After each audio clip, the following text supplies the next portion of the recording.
Hey, so I thought I would do a little vlog here. I don't do very many of these, but this is a really interesting question that I got from a client of mine that affects a lot of new entrepreneurs, a lot of aspiring entrepreneurs. And so I wanted to just take a minute and kind of read through the question and answer it for you. And I wrote out a response to him, but then I thought, man, this would just be so much better in video format, kind of having just a face-to-face conversation. So first, let me read the question to you, and then we'll talk through it. So a little background on him.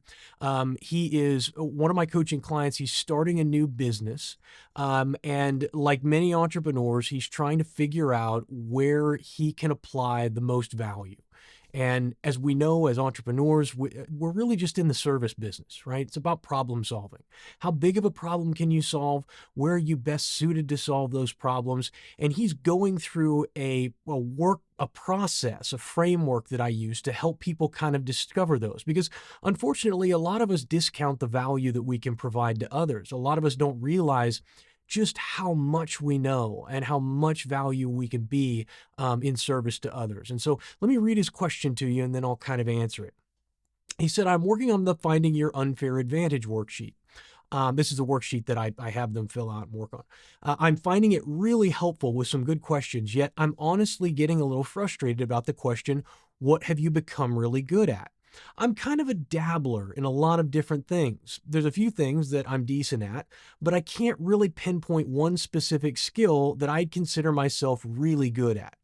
Am I the only one who feels this way? And how good, in quotations, is good enough to be able to provide service and add value to potential clients and customers? How do you know if you're there yet?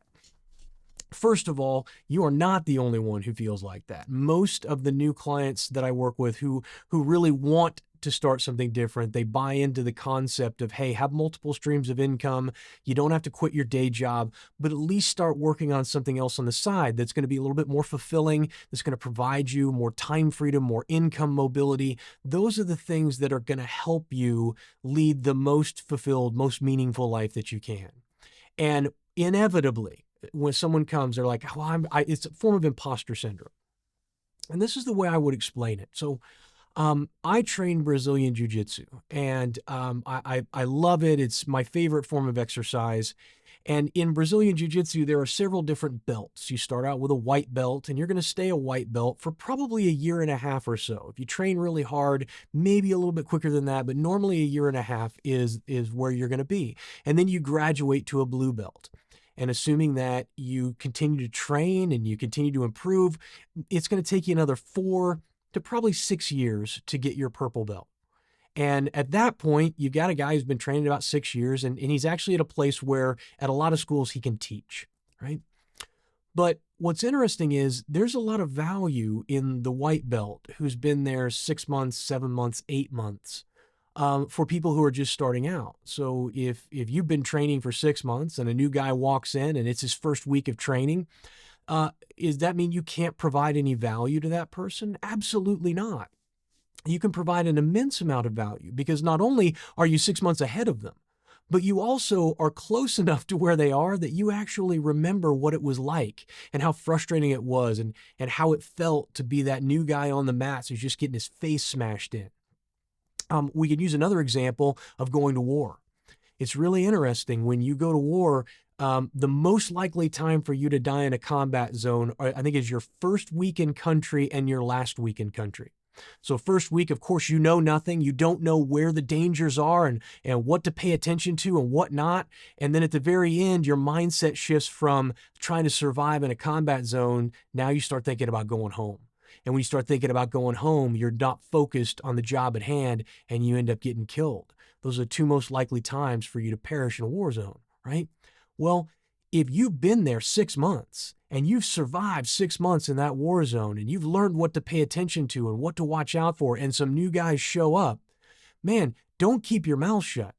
Don't pretend, well, I haven't spent years here like some of these other guys, so I shouldn't be talking to him, or I shouldn't be helping him out and pointing out all of the dangers and obstacles and what to pay attention to. That's ridiculous, isn't it? And when you put it in that context, Hopefully it inspires you and gives you a little extra conviction that says, "Hey, no, no, no, I'm okay. I may not be years or decades ahead of them. I may not be a quote unquote expert, as defined by somebody." It's funny about experts is a funny thing because the way you become an expert is that you declare it, and then you are one, right? And an expert is really just somebody who knows a lot more than you about something. But if you're 6 months or a year ahead of someone and you've already gone down that road and you have mastered the obstacles and overcome all of the problems and trials and tribulations that come with solving the pain or problem that you've solved, you're more than adequate to help someone else solve that problem too. And in many cases, because you are so close to the problem and you remember what it was like and you remember exactly what you had to do to overcome that obstacle, and that problem, you're far better suited in many cases than someone who has gone a lot further. And so I hope that you don't be discouraged by that. Don't be discouraged by not having enough experience, right? And of course, if you're ready to start your business and you want to get jump start on that, our solo business cohort kicks off on January 8th. That's next week.